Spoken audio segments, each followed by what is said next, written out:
mostly groups like the Klan and the overt white supremacist groups. And now they're being targeted for going after the Klan. So that's weird to me. Why do I think it's weird? Well, I mean, what they're saying is that the Southern Poverty Law Center spent taxpayer dollars or money that was donated to them to pay folks to infiltrate the KKK. And that is a misuse of taxpayer dollars. Infiltrating and taking down the KKK, you're saying, is illegal. So in a sense, the Department of Justice is defending the KKK. I mean, that's really, if you break it down, that's really what it is. Somehow they have decided that it is unlawful for the Southern Poverty Law Center to target the KKK. They say that they claim that amounts to funding extremism. If I pay someone to infiltrate your organization, if I pay someone to infiltrate KBLA, is that supporting KBLA? No. You're working to undermine this organization. You're actually working for the demise of this organization. You see what I'm saying? The logic here for these charges to me is just bizarre. They're saying that they spent $3 million in donor funds to pay leaders of violent extremist groups. What are they paying them to do, though? They're paying them to infiltrate them and take them down. And it's a 14-page indictment, but they don't really say how that money paid the informants. They don't say how it actually helped these white supremacist groups. They don't say how that money was spent illegally and how there was anything wrong with it. In fact, according to CNN, some of the legal experts are now saying, this is pretty flimsy. This is pretty flimsy, but what do they do? Now, what are they actually doing? They're taking the attention and the resources of the SPLC and diverting it into fighting against the Justice Department. So instead of spending their days trying to beat the Klan, they now have to spend their days trying to beat the Klan. I mean, the DOJ. I mean, basically, they become the proxy for the Klan, which is just not that far of a stretch when we're talking about this administration and the way that they've defended white supremacists from day one, the way that they've pardoned scores of white supremacists who attacked the Capitol on January 6th, the way that they have minimized the crimes of those January 6th attackers and other white supremacists.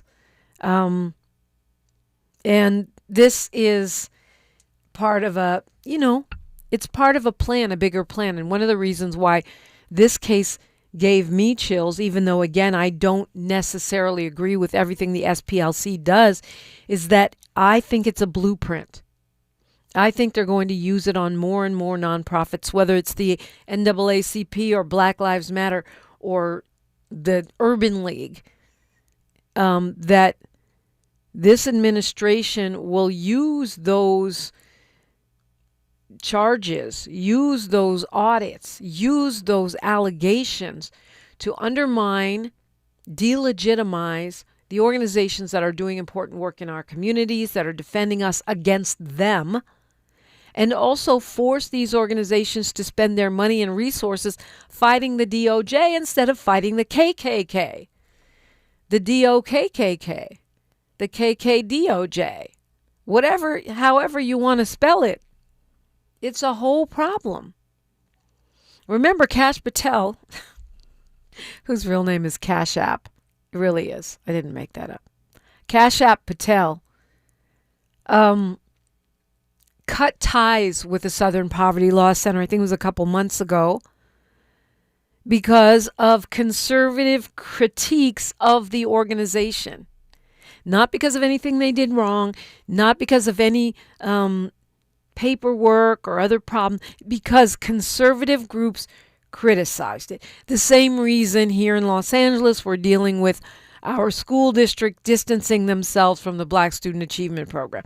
Not because it did anything wrong. In fact, it's doing fabulous work helping black students, blackety black, ultra black students. That's the problem. So what caused the attacks? Oh, what caused that loss of support? Oh, critiques from conservative groups. The Southern Poverty Law Center has been for decades a provider of data to the FBI about extremist groups.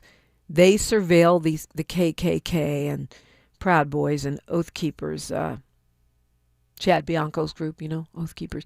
They surveil them, they infiltrate them, and then they give that information to the FBI so the FBI could be part of the solution. Well, Cash App decided we don't want that info anymore. What investigator, what spy agency, what cop doesn't want more info? No, thank you. We'd rather bury our heads in the sand. And now they're going after them. The Department of Justice is going after them because they use informants, which every police agency in the country does. Make it make sense. Got 2 words for you. Project 2025. 800-920-1580 is the perfect time to call me. I'm Dominique DePrima, and this is KBLA Talk 1580. Thanks for starting your morning off with a voice that speaks truth to power and the powerless, getting to the heart of what matters most in our community. This is where authentic conversation meets real action. From breaking news and politics to culture and community solutions, this is where you hear perspectives you won't hear anywhere else. This is where we come together, get informed, and make change happen. You're inside First Things First with Dominique DePrima on KBLA Talk 1580. Good morning, sunshine. You make my day. Hi, I'm Zoe Williams, host of The Voice of Reason, weeknights at 7 p.m. here on KBLA Talk 1580, with a personal invitation for you to join me and Insight.me as we present The Healing Box, live at Inglewood's world-famous Miracle Theater, Saturday evening, May 23rd at 7 p.m. Look, I understand your attachment style has been running your life like a rogue algorithm, and nobody has had the courage to press pause. Until now, Dr. Bakoya McCall and yours truly are curating a night where clinicians, spiritualists, and an all-star panel of Black woman healers like Dr. Shalonda Sunshine Crawford, Dr. Jashana Johnson, and spiritualist Precious McGill will join some amazing spoken word artists and the legendary comedian Louis Dix to diagnose, disrupt, and heal your relational wreckage in real time. Listen, bring your trauma. As a matter of fact, bring your baby mama. No, bring your testimony. And if you're still texting your ex at 2 a.m., baby, you're not just invited, you're the target demo. Tickets are moving fast, so grab yours at themiracleinglewood.com before your dating history gets flagged as a pre-existing condition. That's themiracleinglewood.com. We'll see you there Saturday, May 23rd at 7 p.m.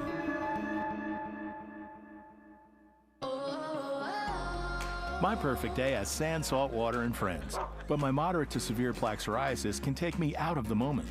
Now I'm all in with clearer skin thanks to Skyrizi. Risankizumab Riza, a prescription-only 150 milligram injection for adults who are candidates for systemic or phototherapy. With Skyrizi, most people saw 90% clearer skin, and many were even 100% plaque-free at 4 months. Skyrizi is just 4 doses a year after 2 starter doses. Don't use if allergic to Skyrizi. Serious allergic reactions, increased infections, or lower ability to fight them may occur. Before treatment, get checked for infections and tuberculosis. Tell your doctor about any flu-like symptoms or vaccines. Thanks to Skyrizi, there's nothing on my skin, and that means everything. Ask your doctor about Skyrizi, the #1 dermatologist-prescribed biologic in psoriasis. Visit skyrizi.com or call 1-866-SKYRIZI to learn more. When did watching TV go from a way to relax to a complicated chore? Well, if you're sick of huge cable bills or endlessly searching for the show everyone's talking about, then welcome to Philo. Philo's the streaming service that respects both your time and your wallet, without needing to cut the stuff you actually love to watch.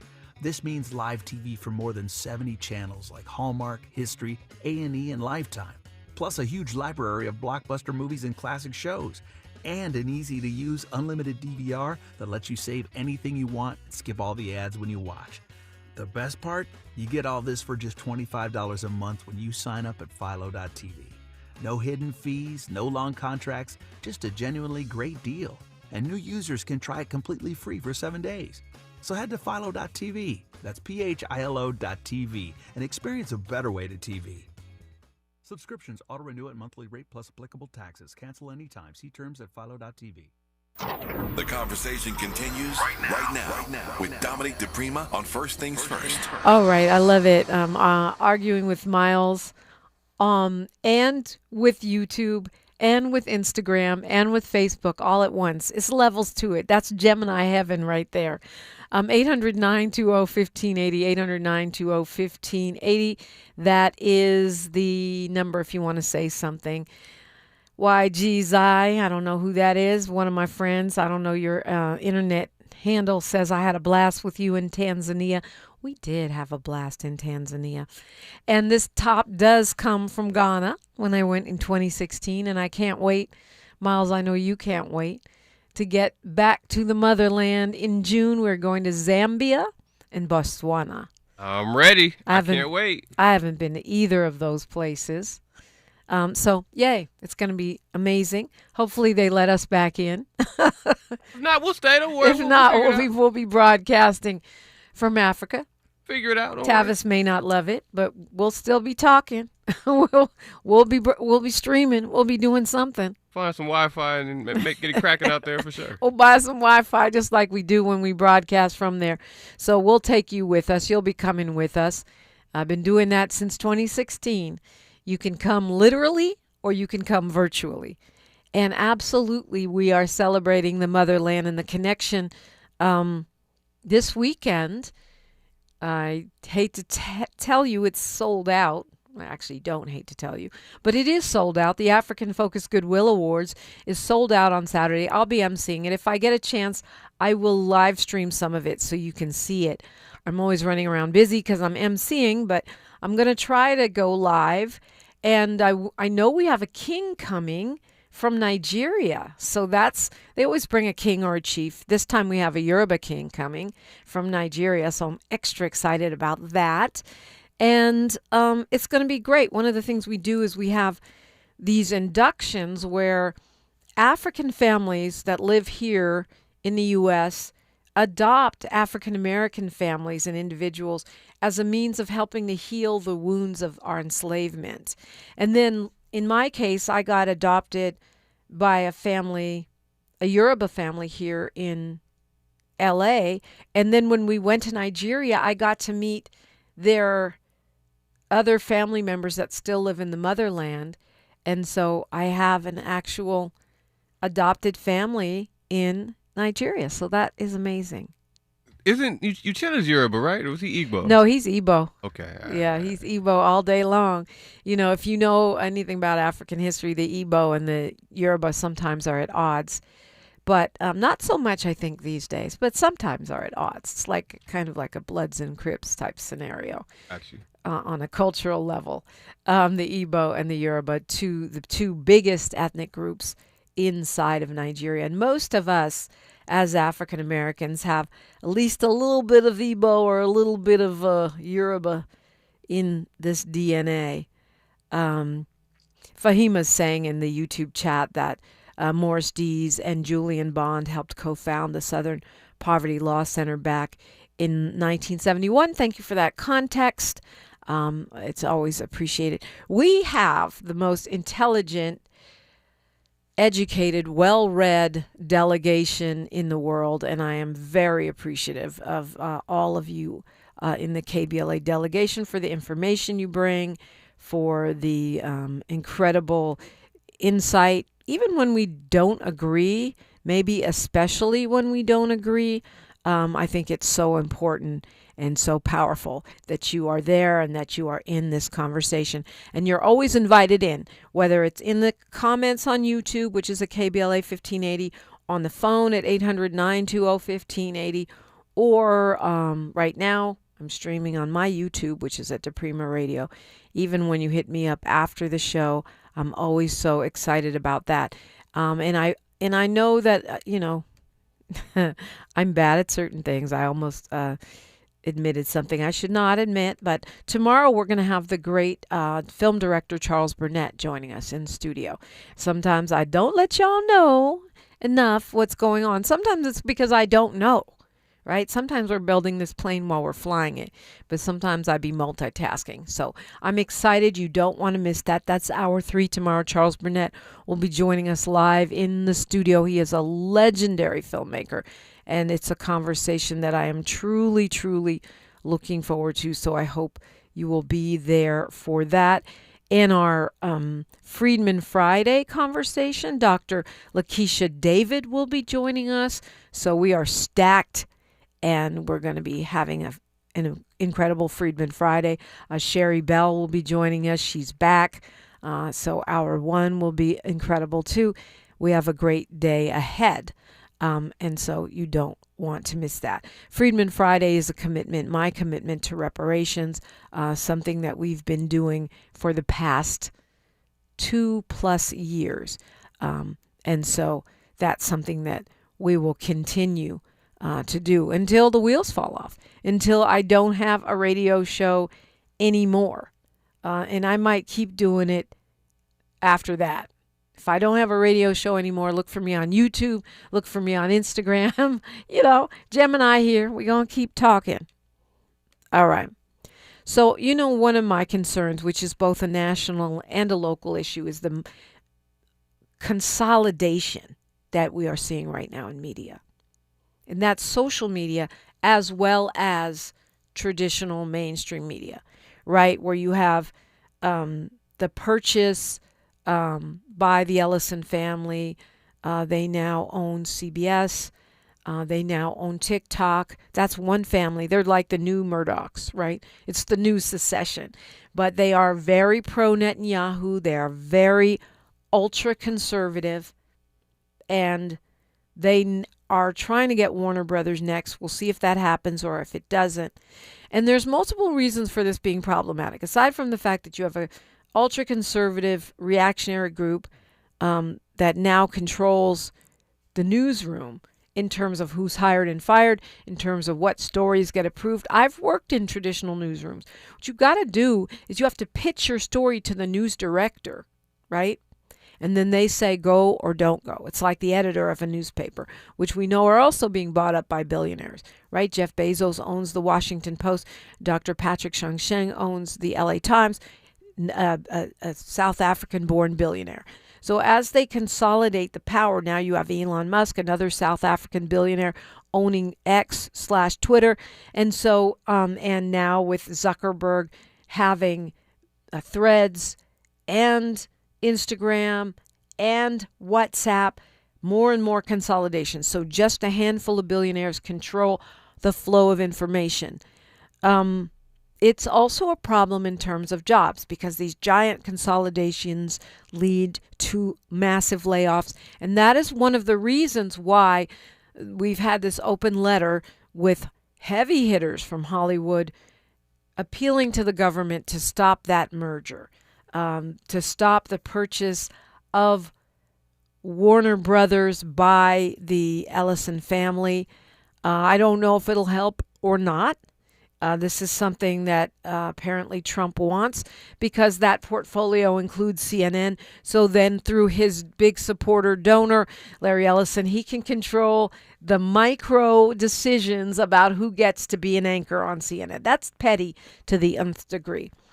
But now Deadline has put out an article talking about how that merger of Warner Brothers Discovery would lead to these huge huge layoffs in Hollywood. So on top of the fact that they will control what news stories get covered, they, meaning this right-wing, very ultra-conservative group, it also means they decide what stories get told, what narrative films, what fictional stories get to stream on Paramount, get to go to movie theaters, get to be greenlit by Warner Brothers. And this is a whole problem. Disney's already at 8% layoffs with their Marvel franchise, and that's just the first round of cuts. Sony Pictures laying off hundreds from their global staff in April. And this is just the beginning. Epic Games, which makes Fortnite, laying off 1,000 workers, which they claim is unrelated to AI. And the list goes on. This is not just AI. This is consolidation. This is the global media monopoly, the information monopoly of the billionaires. And we need to do everything in our power to stop it and slow it down. All right, we're back to our candidates when we come forward on KBLA Talk 1580. Say the quiet part out loud. KBLA Talk 1580. I'm Bree Wood with BIN News Now. Florida Governor Ron DeSantis has signed a bill banning cities and counties from funding DEI programs. Sponsor Clay Yarbrough. Hillsborough County paid $572,000 for an external contract that included training that taught staff from several departments that their prejudice is outside their control when it comes to race, ethnicity, and gender. Supporters say the move prevents division. The Justice Department has indicted the Southern Poverty Law Center on fraud charges. Acting Attorney General Todd Blanche said the SPLC secretly funneled over $3 million in donations to extremist groups. The group denies the allegations. And Leon Smith, a black high school history teacher from Pennsylvania, has been named the 2026 National Teacher of the Year. With 25 years at Haverford High School, Smith blends history, identity, and civic engagement in his classroom. Get BIN News Now on demand 24/7 on the iHeartRadio app. Got issues with youth or high school sports? Positive Coaching Alliance can help. PCA, a national nonprofit, offers more than 1,000 free online resources for youth and high school sports coaches, parents, students, and administrators. Visit PCADevZone.org. Is this the This is the KBLA Sports Minute with Ray Richardson. The NFL Draft kicks off today in Pittsburgh. The 7 rounds will last 3 days. Round 1 begins today at 5 p.m. local time. The Rams have the 13th pick in the first round. The Chargers have number 22. The number 1 overall pick belongs to the Las Vegas Raiders. They're expected to take Indiana University quarterback and Heisman Trophy winner Fernando Mendoza. Live coverage of the draft will be on ESPN, ABC, and the NFL Network. The Dodgers are in a slump. They're 1-4 in their last 5 games. They were shut out 3-0 Wednesday night at San Francisco. In the Dodgers' last 2 games, they have a combined 7 hits and have left 15 runners on base. Dodger fans should not feel too concerned. It's early. At 16-8, the Dodgers have the second best record in Major League Baseball behind the 17-8 Atlanta Braves. The Dodgers wrap up their 7-game road trip today against the Giants. No debates, no speculation, just the info you need. That's your KBLA Sports Minute. I'm Ray Richardson on KBLA Talk 1580.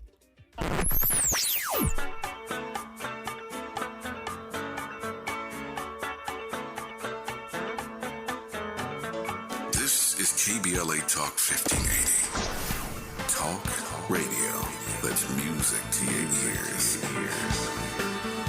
We're unapologetically progressive. KBLA Talk 1580.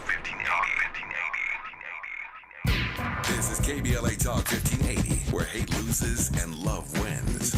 It is indeed, and I'm happy to welcome in the incumbent for Council District 1. She's a community organizer, daughter of Mexican immigrants, and a council member currently for LA CD1, a lifelong resident of District 1.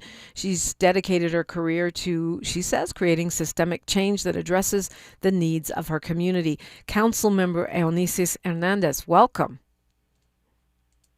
Thank you so much for having me. Good morning, Dominique. Good morning. So it seems like you got about a lot of people trying to take your spot to sit in CD1. What do you attribute that to? What does that mean? I attribute that to a couple things. One, that I haven't bent the knee to special interests, corporations, lobbyists that want access to City Hall. And two, we've been effective. You know, I've gotten hundreds of motions passed, millions of dollars moved into my community, and it's always to put people over profit, and people are mad. And so that's why, you know, I have 4 challengers. That's why I have, special interest in corporations putting in hundreds of thousands of dollars in dark money to take me out because I'm not answering their beck and call. Mm. And your victory was a surprise to the kind of political establishment of Los Angeles. You're very young, very progressive. Has it lived up to your own expectations? Because, you know, I from my many years on this mic, I see progressives getting into elected office, and it's not always what they think it's going to be. You know, it's definitely different. But I've always been fighting for my community, advocating for my community, and now it's just doing it inside of City Hall and trying to persuade my colleagues to make better decisions, make better investments. And it's been difficult, but we've taken the time to build relationships, build the community relationships that we need for folks to come out to City Hall to help us advocate for the issues that they want to see. And that's been the labor that we've invested heavily in because it can't just be one person calling for, rent caps for our RSO units. It needs to be a movement, and that's what I've been trying to also do is bring the movement into the building. Bring the movement into the building. It seems like that is happening to an extent, that our city council has a progressive bloc, which is something we never had before. How do you view that? We do have a progressive bloc, and I view it as the thing that is giving me hope to continue in this fight. Our work, especially when you're going against the grain, when you're putting people over profit, feels like you're pushing up a 2-ton rock up a slippery slope. And so the more hands on that rock, the better. And in this time that we've been in office, like I mentioned, we were able to cap the rent for RSOs at 4%, which hadn't been done in 40 years. We are working on stopping pretextual stops. We are working to establish a citywide permanent unarmed crisis response team. And that is because of our work, and more people are on the way. And I feel Los Angeles is going to finally start, again, meeting its promise that it's given to our community members, that you can work here, you can afford to live here, and grow your family here. What are you proudest of, Councilmember Hernandez, that you've been able to accomplish so far? I mean, I know you had a long list of things you envisioned. What are you proudest of actually getting done? The thing I'm proudest most of all is that I lead the city's unarmed crisis response, prevention, and intervention ad hoc committee with my colleague Bob Blumenfield. And I was doing this work even before I came into office, trying to build out alternatives to incarceration, alternate types of crisis response. Because in my work, I met many families who had their loved ones killed by the sheriff's department. They had called for help. Their loved one was in mental health crises. And instead of getting the help they need, their loved ones were killed. And so this is a priority for me to have the city establish its own unarmed crisis response program. And I'm happy to say that just a couple months ago, my colleagues approved making a pilot program that we started about 2 years ago into a permanent program. This unarmed crisis response program has answered over 20,000 calls. Less than 4% have they needed LAPD backup. So if they needed it, they can get it, but only 4% of calls have they needed it. And when they respond to a call, it's $35 versus when LAPD responds to the same call, it's $85. So we're saving money, we're saving lives. And right now they exist in 6 out of 21 divisions, and the goal is to take it citywide. But even now with this coverage, its response time is about 27 minutes.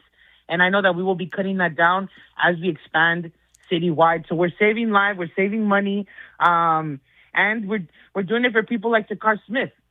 Takar Smith was killed by LAPD my second month of my first year in office. Wow. And he was having a mental health crisis in his kitchen, and his wife called for help, and he was killed. And so these are the things that I'm trying to prevent.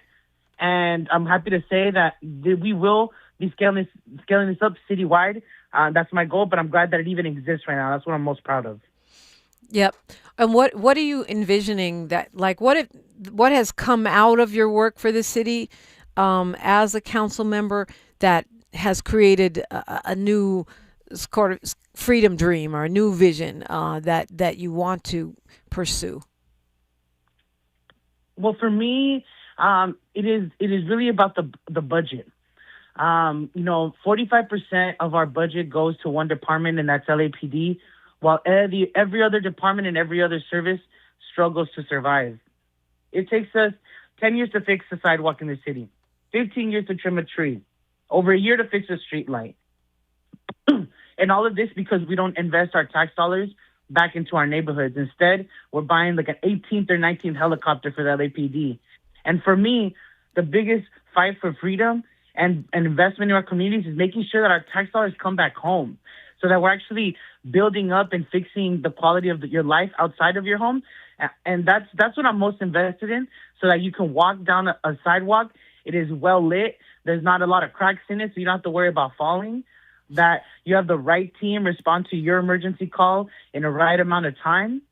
That your trees are trimmed.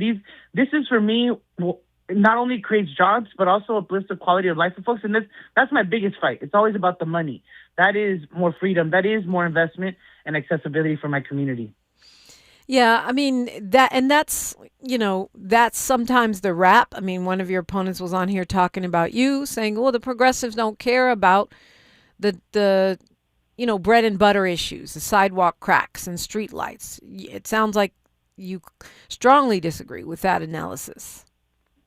Absolutely, I disagree. From the moment that I got into City Hall, I've been screaming at the top of my lungs, we need to invest in fixing our city. I voted no on the city budget my first year in office. I was the only council member to do so that year. Why? Because we weren't investing in our sidewalks, our trees, our trash collection, our street repair. My second year, I was one of 3 council members that voted no for the same exact reason. And my advocacy around the budget, my advocacy around public works actually landed me to get appointed to serve on the Budget and Finance Committee and to chair the Public Works Committee. And in my time, we are doing the work to reduce the amount of time it takes us to fix our streetlights. Next, we're working on sidewalks and curb ramps. I love this infrastructure conversation because this is really where you can really feel your tax dollars coming back home. So people can talk what they want to talk. I have the receipts. It's on YouTube. We have the motions. Public infrastructure is one of my top priorities, and that's why I chair Public Works. I mean, and it is interesting. I didn't, because I was, part of the people's budget, I peeped out that the Budget and Finance Committee is not a progressive stronghold, to put it mildly. I think you're probably the only progressive on that committee. Yes, 100%. I am the only one, and I'm the youngest one, and but I had to do a lot of work to build up my credibility and my expertise, and for my colleagues to really know that I know what I'm talking about. I've been working on budget advocacy for over a decade at the state level, at the county level, continuously fighting for our dollars to come back home and for us to be more fiscally responsible. So I am on that committee. And when you talk about power on the council, you can be a council member, a part of the 15, but the real power and influence lies in these committees that you sit on that actually get to dictate the policies that move forward. Yeah. What about housing costs? It's not unique to CD1, but it's an LA problem. What do you? I'm not just talking about the unhoused. I'm talking about regular renters. Yes, housing is out of reach for a lot of people, and I'm talking even homes and even apartment buildings. We have in my district, I have Pico Union. You have like 3 generations of people living in a 1-bedroom apartment building. So housing scarcity, housing costs, I see it every day. And what I've been moving is to build as much deeply affordable housing as possible in any development that comes to my district, but also move in models that decommodify housing, for example, social housing, especially for our seniors. I was a part of a delegation that went to go study Vienna and their social housing model, and we have a measure ULA, that is part of the funding stream of that is to go to build innovative housing models. I have 2 parking lots in my district that are doing absolutely nothing for our community. My goal in this next term is to leverage Measure ULA dollars to build decommodified housing for our seniors on those lots. And so that's for me, it's like, yes, at every moment we fight for the deepest affordability and the highest number of affordability units. But we also need to move models that are going to allow for our folks to also be able to afford to live here, our seniors, some of our vulnerable families. So I'm pushing both. But we do need to build, but we just need to be strategic and surgical about it. Eunisses Hernandez, we just got a minute here. Tell us where to find you and your elevator pitch, why we should keep you in CD1. Thank you. Yes, you can find me on Instagram, Facebook, all the apps at Eunisses H, and all the receipts are there if you want them. From the moment that I've been working, I started my career. I've been advocating for my community and fighting for justice for our most vulnerable community members, our seniors, our working families, young people, immigrants. My votes, my track record of voting, the motions that I put forward have been very clear that my work is to put people over profit and to make the city government work better for our communities, including having our tax dollars come back home. I will continue that fight. And I want people to look, how have people been responding to a moment of crises? When the fires came up, me and my district, we organized donations. We stepped up for families. During the migration raids, we have been some of the leaders on that. I have co-authored the Sanctuary City Ordinance and will continue to fight for those communities. When it comes to pretextual stops, I've been supporting the council president and helping move that legislation forward, because for me, it's about making sure the most vulnerable communities get what they input into the city, whether it's through services, support, or just even access to their government. And I will continue to be that fighter because that's why I ran, to put people over profit, to put my communities, to have a voice at the table, not just for them to be on the menu. Eunisses Hernandez, council member, thank you so much. Thank you so much, Dominique. I appreciate you. Have a great day.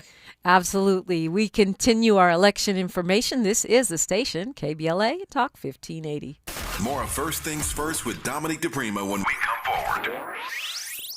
Hi, I'm Fred Martin, founder of Compton Kids Club. I just want to talk about the authenticity and tell y'all about my homeboy, Tom Steyer. Tom is a rock star. When I met him, Tom gave a grant to schools in San Francisco. All the kids were on probation. We were flying instructors for 2 years to come and help those kids doing performing arts and turning their life around. Some of the kids that he supported, they've graduated from UCLA. Let's fast forward. Tom is in schools in Compton, hanging out with the kids in the piano classes. Brother Tom Steyer hangs out in the studio with us. These are the seeds that he's planted. This has nothing to do with elections. What's coming out of his mouth is not a campaign speech. It's authentic, and when he say he walks away from a business because he want to do his values, he ain't making that up because he's running for governor. This man is real.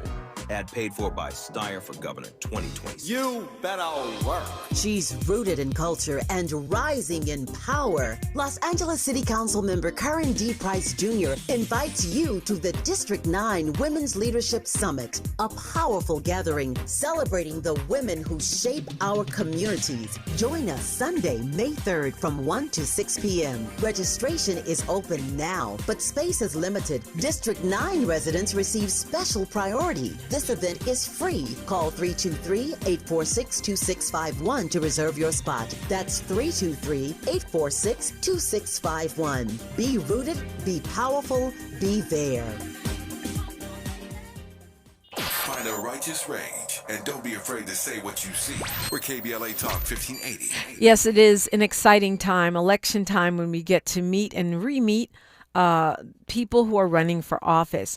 And we have one such woman sitting with me in the studio. She's running for Superior Court, seat number 64. She's currently an LA County Public Defender.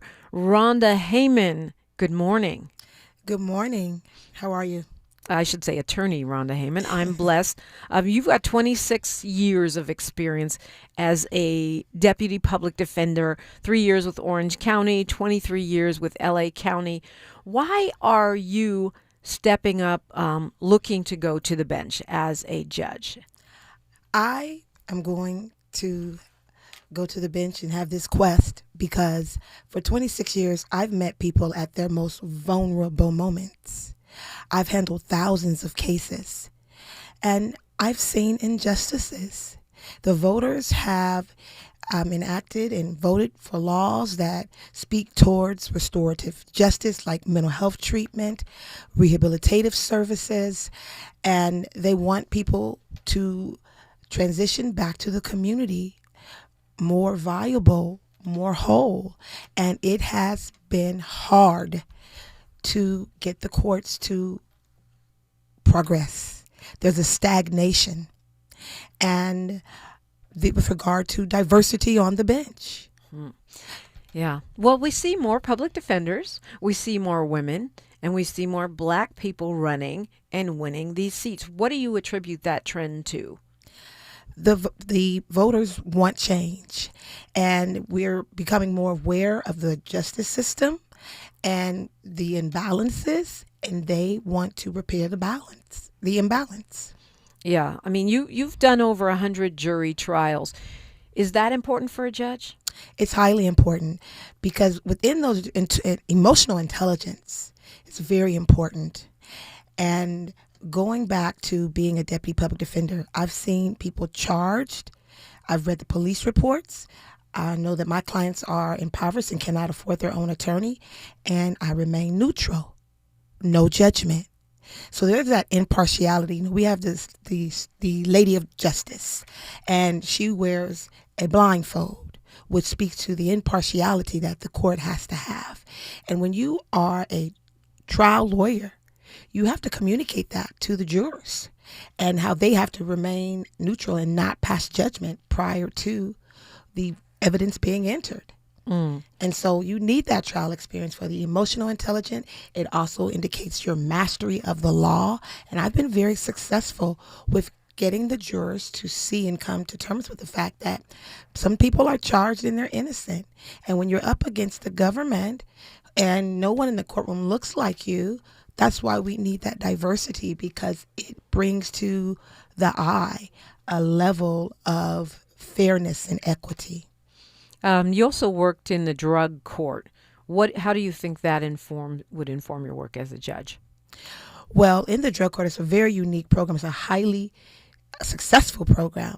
And what it does is it allows you to get to know the person appearing before you. So your program, there's a graduation.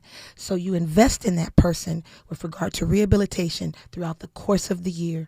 They come in to sometimes twice a week, and they're in contact with the court.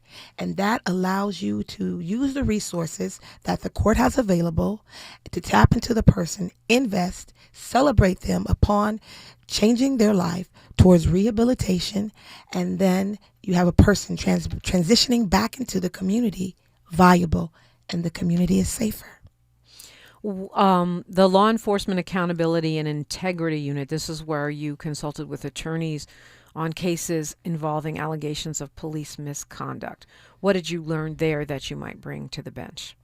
The policy of how we can be transparent and how sometimes there is misconduct and that it needs to be addressed, because there's an absence of that. There's some form of a favoritism because we want to believe that, law enforcement is correct, but they make mistakes, they make bad calls, and we need judges who are willing to call that out and not go with the status quo. Why do you want to be a judge? Because I know that I'm going to make a difference. Throughout my 26 years as a deputy public defender, I've had a chance to master the law. I teach the law at Southwestern Law School. And one of the things that is very important is that the spirit of the law as well. And I'm going to actually follow the law and take action, not remain stagnant, move towards progress where we want to see our courts going so that we have more valuable people coming back to our community. And then that investment in the person makes the person more whole, and it absolutely contributes to a community in which we have a safer perspective. And I live in this community. This is Los Angeles County is where I live. I went away to school with an eye towards coming back to help my community, and serving on the bench is how I can do it, and I can do it well. We hear a lot about this idea of judicial temperament, and I feel like, the chuckle. As Black women, maybe there's a stereotype that we don't have judicial temperament ever. I'm sure Ketanji Brown Jackson begs to differ. How do you push back on that, or would you? I push back on that in the sense that I remain myself, and some of the best judges that I have appeared before have been Black women. The way in which there's a connection with the court and the people who come in there, there's a essence that reeks, I want to respect this person. And it's not loud. And, they're all stereotypes that don't buy into the truth of who we are. And as it speaks to me, I'm strong. And throughout these years, I've gained the experience. And sometimes you can speak without speaking. And I will have the respect of people coming into the court because I'm attached to the community and the core of people, and that's what's made me successful as a deputy public defender. And I will use that same core value on the bench. You went to Tuskegee. You got your bachelor's science from Tuskegee, your JD from Willamette College of Law. Tell me the alumni piece of this. What do you bring from your educational experience? Well, it gave me a broad perspective. Going from Alabama to Oregon, it gave me the opportunity to meet people of a diverse background and experience, and I'm accustomed to that. So when you have that in the courtroom, it allows you to have that extra connection with people, to understand them, because that's the epitome of fairness. A judge needs to be fair, and it doesn't mean treating everyone the same. It means looking at that person and understanding that person and saying, I've assessed the situation. How can I make a difference in this case? It's a case-by-case basis. And sometimes they take a cookie-cutter approach, but that experience tells me that there's no such thing as being effective and cookie-cutter. It has to be individualized, strong, and progressive. Yeah, your bio says your philosophy is grounded in fairness, integrity, and a commitment to healing, transformation, and progress. Does that mean alternatives to incarceration? Does that mean care first? How would you put it in the context of our city and county kind of philosophies? I know it's LA County Superior Court Judge. How would you place that in that framework? So what it means is case-by-case basis. And it means what the voters have been asking for and what can work. And that is restorative. Giving people the services that they need when they come before the court, that they're not broken when they leave, that they're strengthened. The focus cannot be just on punishment because they come back to the community. If they have less resources, then that contributes to more crime. It's not a justification, but we have to give people the tools that they need and sustain them when they come back into the community so that people are more whole and the society wins. That's the reality of it. And that's why it's important to have a judge in the community who lives in the community, who cares about the community, because they're going to make sure they're invested in the community for growth and prosperity and transformation. And as this world that we're living in right now, let's just look at what's been happening. We are in need of a healing, and it starts with the courtroom and investment in people and taking an individualized approach. That's the epitome of the definition of fairness. It's funny, they talk about judicial temperament, but when I'm talking to you, I think they should also have another measure that's important for judges, which is common sense. Yes, you have to have that on the bench, because that's the sense of going outside of being cookie cutter and taking that common sense and then having mastered the law for these 26 years. And I can go in any courtroom, because being a criminal defense attorney, a lot civil law, family law, even what they call is landlord tenant, that type of law, it spills into criminal law. So you get to know that broad perspective of law, and You place that with your common sense, and that is the golden ticket to starting that transformation, because people want change, and that's why they're going outside of their homes to vote. And we need to make it happen in the courtroom, and that can happen with me because I've been doing it as a deputy public defender. I was doing restorative measures before it had an actual name. Tell us your website, how to find out more about you. Yes. So you can find me at www.rhondahayman4judge.com. And I have social media at Rhonda Haymon, #4 Judge. Rhonda Haymon, #4 Judge. Yes. Okay, a minute here. Your closing argument. Why we should vote Rhonda Haymon, seat number 64, LA County Superior Court Judge. There are two very important days in your life. The day you are born and the day you know why. And I know why. This was my purpose. For 26 years, I've been in the courtroom on the front lines of justice, being there for people, and I am constitutionally required by law to be a safeguard and a person who watches people in the courtroom, all the parties, and make sure they do their and have done their job. And that's what I am going to do on the bench. It's what I've done for 26 years. I'm going to take my experience, the rule of the law, and I'm going to help our community heal with regard to swift action and being progressive towards change for our community. I'm rooted in the community, and for the people of Los Angeles County, if you want a judge who has an eye towards progression and investment in people first, and that encompasses even support victims of crimes, I am render justice for all. It has no face or name. And that is a vote for Rhonda Haymon for Los Angeles County Superior Court, seat number 64. Let the healing begin. Attorney Rhonda Haymon, thank you so much. Rhonda Haymon, #4 Judge, RhondaHaymon4Judge.com. Appreciate your time. Thank you. Next up, we'll have a candidate running for mayor of the city of Los Angeles. It's a busy day around here. KBLA Talk 1580. KBLA 1580 Santa Monica. I'm Bree Wood with BIN News Now. Florida Governor Ron DeSantis has signed a bill banning cities and counties from funding DEI programs. Sponsor Clay Yarbrough. Hillsborough County paid $572,000 for an external contract that included training that taught staff from several departments that their prejudice is outside their control when it comes to race, ethnicity, and gender. Supporters say the move prevents division. The Justice Department has indicted the Southern Poverty Law Center on fraud charges. Acting Attorney General Todd Blanche said the SPLC secretly funneled over $3 million in donations to extremist groups. The group denies the allegations.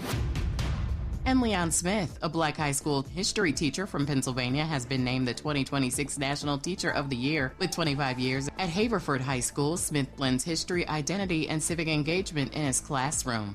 Get BIN News Now on demand 24/7 on the iHeartRadio app. Got issues with youth or high school sports? Positive Coaching Alliance can help. PCA, a national nonprofit, offers more than 1,000 free online resources for youth and high school sports coaches, parents, students, and administrators. Visit PCADevZone.org. This is the KBLA Sports Minute with Ray Richardson. The NFL Draft kicks off today in Pittsburgh. The 7 rounds will last 3 days. Round 1 begins today at 5 p.m. local time. The Rams have the 13th pick in the first round. The Chargers have number 22. The number 1 overall pick belongs to the Las Vegas Raiders. They're expected to take Indiana University quarterback and Heisman Trophy winner Fernando Mendoza. Live coverage of the draft will be on ESPN, ABC, and the NFL Network. The Dodgers are in a slump. They're 1-4 in their last 5 games. They were shut out 3-0 Wednesday night at San Francisco. In the Dodgers' last 2 games, they have a combined 7 hits and have left 15 runners on base. Dodger fans should not feel too concerned. It's early. At 16-8, the Dodgers have the second best record in Major League Baseball behind the 17-8 Atlanta Braves. The Dodgers wrap up their 7-game road trip today against the Giants. No debates, no speculation, just the info you need. That's your KBLA Sports Minute. I'm Ray Richardson on KBLA.